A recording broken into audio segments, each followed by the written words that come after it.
श्री शिवाय नमस्तुभ्यम। आप सभी पर महादेव की कृपा सर्वदा बनी रहे और आप सभी को अंग्रेजी नववर्ष की हार्दिक शुभकामनाएं। आज सोमवार का दिन से नए वर्ष की शुरुआत हो रही है। ऐसे में आज सोमवार का दिन है जो भगवान भोलेनाथ को समर्पित होता है। आज श्रवण करेंगे भगवान शिव जी की कथा, जिसे सुनने मात्र से व्यक्ति के संपूर्ण मनोकामनाओं की पूर्ति होती है। तो आइए श्रवण करते हैं शिव जी की कथा का। एक समय की बात है, किसी नगर में एक साहूकार रहता था। उसके घर में धन की कोई कमी न थी, लेकिन उसकी कोई संतान नहीं थी। इस कारण वह बहुत दुखी था। पुत्र प्राप्ति के लिए वह प्रत्येक सोमवार व्रत रखता और पूरी श्रद्धा के अनुसार शिव मंदिर में जाकर भगवान के शिव जी को और पार्वती जी की पूजा करता था। उनकी भक्ति देखकर एक दिन मां पार्वती प्रसन्न हो गई और भगवान शिव जी से उस साहूकार की मनोकामना पूर्ण करने का आग्रह करने लगी। पार्वती जी की इच्छा सुनकर भगवान शिव ने कहा कि हे पार्वती, इस संसार में हर प्राणी को उसके कर्मों का फल मिलता है और जिसके भाग्य से जो होता है उसे भोगना ही पड़ता है। लेकिन पार्वती जी ने साहूकार की भक्ति को मान रखने के लिए उसकी मनोकामना पूर्ण करने की इच्छा जताई।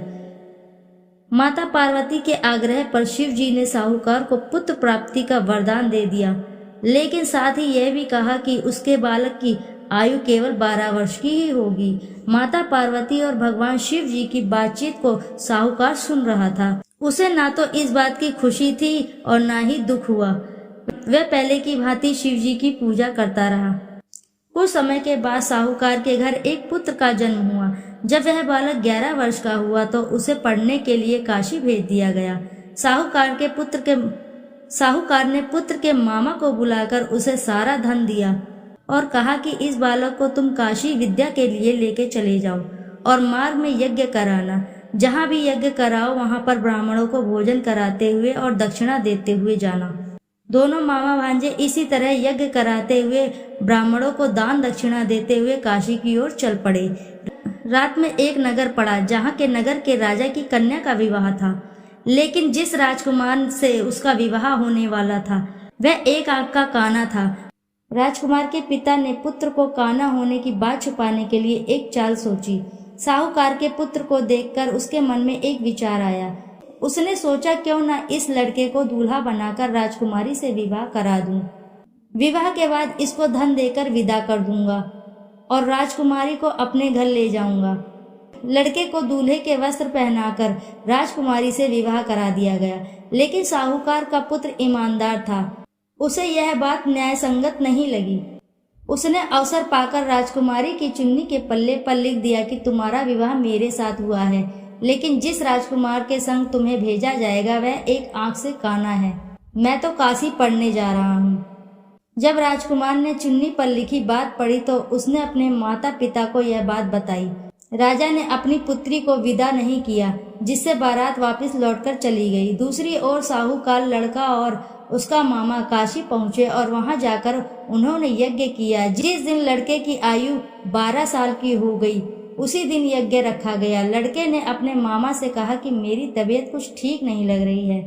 मामा ने कहा कि तुम अंदर जाकर सो जाओ।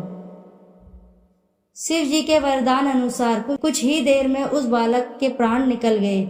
मृत भांजे को देख उसके मामा ने विलाप शुरू किया। संयोगवश उसी समय शिवजी और माता पार्वती उधर से जा रहे थे। पार्वती ने भगवान से कहा, स्वामी, मुझे इसके रोने का स्वर कुछ सहन नहीं हो रहा है। आप इस व्यक्ति के कष्ट को अवश्य ही दूर करें। जब शिवजी मृत बालक के समीप गए तो वह बोले कि यह तो उसी साहूकार का पुत्र है जिसे मैंने 12 वर्ष की आयु का वरदान दिया था। अब इसकी आयु पूर्ण हो चुकी है। लेकिन मातृ भाव से विभोर माता पार्वती ने कहा कि हे महादेव, आप इस बालक को और आयु देने की कृपा करें, अन्यथा इसके वियोग में इसके माता पिता भी तड़प तड़प कर मर जाएंगे। माता पार्वती के आग्रह पर भगवान शिव ने उस लड़के को जीवित होने का वरदान दिया। शिव जी की कृपा से यह लड़का जीवित हो गया। शिक्षा समाप्त करके लड़का मामा के साथ अपने नगर की ओर चल दिया। दोनों चलते हुए उसी नगर में पहुंचे जहां उसका विवाह हुआ था। उस नगर में भी उन्होंने यज्ञ आयोजन किया। उस लड़के के ससुर ने उसे पहचान लिया और महल ले जाकर उसकी खातिरदारी की और अपनी पुत्री को विदा किया। इधर साहूकार और उसकी पत्नी भूखे प्यासे रहकर बेटे की प्रतीक्षा कर रहे थे। उन्होंने प्रण रखा था कि यदि उन्हें अपने बेटे की मृत्यु का समाचार मिला तो वह भी प्राण त्याग देंगे, परंतु अपने बेटे के जीवित होने का समाचार पाकर वे बेहद प्रसन्न हुए।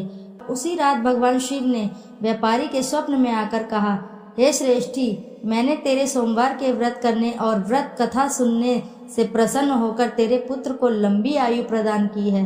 इसी प्रकार जो कोई सोमवार का व्रत करता है तथा कथा सुनता है और पढ़ता है और उसके सभी दुख दूर हो जाते हैं और समस्त मनोकामनाएं पूर्ण होती हैं।